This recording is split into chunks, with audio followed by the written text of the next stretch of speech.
बड़ा प्यारा सवाल किया कि काली माता को नींबुओं की माला क्यों चढ़ाई जाती है। काली माता को नींबुओं की माला इसलिए चढ़ाई जाती है, इसके पीछे के रहस्य पहले समझने से पहले हमें काली को समझना पड़ेगा कि काली शक्ति क्या है।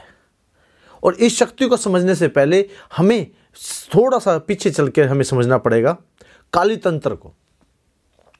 काली तंत्र में काली की साधना बताई गई है और काली की साधना बड़ी उग्र साधना है। और काली की साधना करते वक्त बड़ा ये शक्ति है उग्र शक्ति, और इस शक्ति को साधना करते वक्त बड़ा ध्यान रखना पड़ता है। जिस प्रकार से आपके घर में बिजली होती है ना, बिजली के लिए केवल मैकेनिक का होना जरूरी है, इसे आप हाथ लगाएंगे तो मारे जाएंगे। इसके लिए केवल वो जानकार व्यक्ति ही साथ दे सकता है, उसको पता है ये कैसे कनेक्शन काम करता है, उसी प्रकार से वो उसका काम करके वो बिजली को संभाल सकता है। आम आदमी बिजली के चपट में मारा जाता है। आपने देखा बहुत सारे इस बिजली के चक्कर में आकर के मारे गए हैं, बहुत सारे व्यक्ति इस संसार से चले गए हैं। यही कारण है काली जो शक्ति है वो एक बिजली की तरह है, वो महारुद्र अवतार है, रुद्र शक्ति है और उग्र शक्ति है। वो उग्र शक्ति है। अगर वो दक्षिण दिशा की ओर है तो ये मतलब महा उग्र शक्ति है। इस शक्ति का कोई तोड़ ही नहीं है। ज्यादातर लोग क्या करते हैं, वो बिजली की जानकारी न होकर के बिजली के तारों को छू लेते फिर करंट खा बैठते हैं। और इसी प्रकार से जब आपको इसकी साधना करने की, सिद्धि करने की जानकारी नहीं है और आप इसे रक्षा कवच के बगैर जब आप इसकी साधना सिद्धि करते हैं और ये अगर उग्र रूप लेकर के आपके ही खिलाफ खड़ी हो गई तो आपके लिए बड़ी दिक्कत हो जाएगी। वैसे तो ये माँ जो है बड़ी प्यारी माँ है और इस माँ के वजह से ही इस संसार की सबसे उत्पत्ति हुई है। और इस मां की जो साधना की जाती है, कामाख्या देवी, इनकी योनि की साधना तंत्र साधना के लिए की जाती है। महाकाल शिव को कहा जाता है और शिव की अर्धांगिनी होने के साथ इसे महाकाली कहा जाता है। यह सुंदरी रूप दुर्गा मां की आदि शक्ति दुर्गा मां भवानी का ही एक रूप है। उनके अंदर अनगिनत रूप है। 9 देवियों का भी स्वरूप नव दुर्गा में आता है, उसमें से एक स्वरूप है मां काली। और 10 महाविद्याओं में मां काली को सबसे रुद्र रूप में माना गया है, जो कि दक्षिण दिशा की ओर है। सवाल किया कि भी मां काली को नींबू क्यों चढ़ाया जाता है। नींबू इसलिए चढ़ाया जाता है क्योंकि मां काली के गले में नरमुंडों की माला है।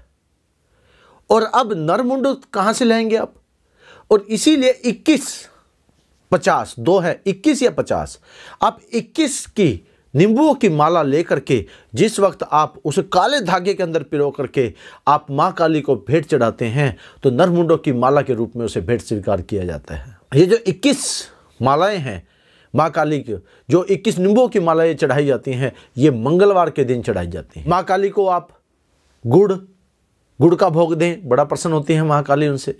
और चना गुड़ चना क्यों दिया जाता है चना, क्योंकि हनुमान जी भी तो साथ होते हैं, हनुमान जी को चना पसंद है। चना गुड़ ये सारी चीज़ें का भोग माँ को बहुत पसंद है। अगर आपको कहीं लगता है कि कोई आपके खिलाफ करी कराई कर रहा है, शत्रु हैं, आपके दुश्मन हैं, आपसे उसे भय है, आपको लगता है कष्ट हो रहे हैं, पीड़ा हो रहे हैं, तो आप दो मुख दिया, मतलब आटे का दिया बनाए, उसको 2 मुख कर दें।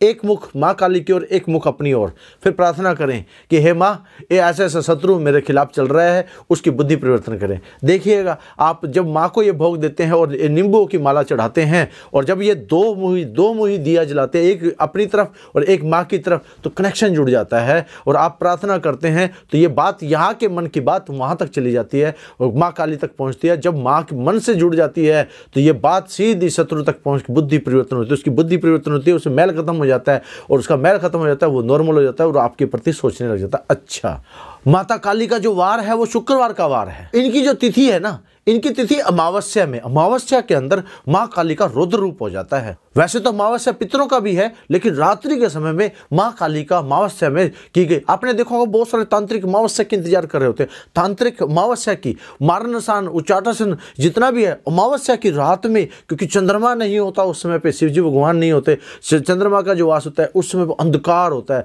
और उस अंधकार में की गई तंत्र साधना वो बहुत खतरनाक होती है।